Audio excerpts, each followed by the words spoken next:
Prince Harry has now finished giving evidence in his High Court case against Mirror Group newspapers. He's been in the witness box for a day and a half. What have we learned about what he's given in evidence? Well, I'd say in the first instance that it's clear that the Duke of Sussex believes that from the moment he first got a mobile phone to recent years that he has been hacked and that his information has been obtained illegally. And when he was questioned about this by Andrew Green Casey, who is MGN's barrister, he kept on referring to the fact that he simply couldn't understand how some extremely personal information had ended up in stories by newspapers published by the Mirror Group.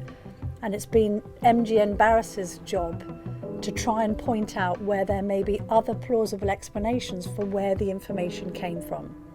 And at several stages in the trial, we've heard Prince Harry be challenged by the barrister and told, are you really suggesting that simply because you don't know the origin of the story that it therefore must have been hacked? Or if a story contains deeply personal information, Prince Harry's supposition seems to be that it must have been obtained illegally, even when there may have been other explanations. And that's the crux of this case, really. This case rests on specifics, even though I think Prince Harry has gone into the witness box wanting to talk in generalities and admitting that he doesn't have much evidence to back up some of his claims. I mean, quite a lot of his claims seem to be based on feelings that there is such intimate information in these stories that they can't possibly have been obtained by legitimate means. And you can understand, because some of the stories in the headlines are very personal, why he's come to that conclusion. But feelings alone aren't going to be enough to win this case. These are stories involving all sorts of aspects of his private life, from his relationship with Chelsy Davy, to his alleged behaviour at Spearmint Rhino Strip Club, to whether or not he broke his thumb, to whether his mother was going to visit him at Ludgrove Prep, his old school. I think from the Mirror's perspective, Mr. Green, the MGN barrister, did say, look, we have conceded on one incident of phone hacking, but that doesn't necessarily mean that all the rest of these articles must have been obtained by hacking. So there are a number of different examples they've used. For instance, they pointed out that some Mirror articles actually followed press association reports by other newspapers of information that was already in the public domain.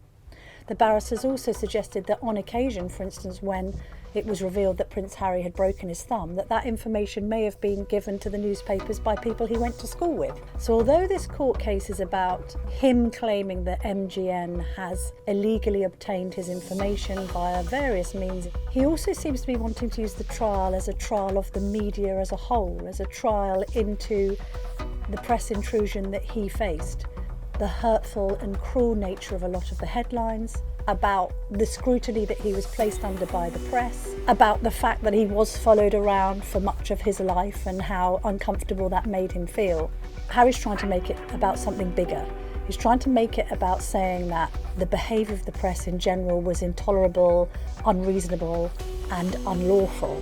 Perhaps worth remembering that this is a civil case, so although in his witness statement Prince Harry has used words about criminality to describe how he feels he's been treated by the press, this is a civil case where the burden of proof is lower than it is in a criminal case. So it's for Prince Harry and his legal team to prove on the balance of probabilities that he was hacked. And it's for the Mirror Group newspaper, the legal team there, to prove that on the balance of probabilities he probably wasn't hacked.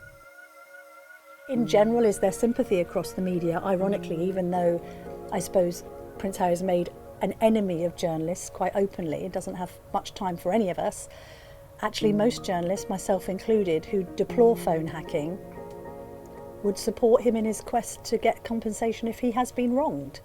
If illegal activity has taken place, then he's absolutely right to bring the various newspapers to task and be paid compensation if he's able to prove his claims. On a personal level, how does Prince Harry seem? I think there are a lot of people that look at him and think that he looks deeply distressed and is carrying a lot of emotional baggage and feel sorry for him, even if they don't necessarily agree with everything that he's done post-Brexit. Harry has shone the spotlight on how miserable the press made him feel at the time.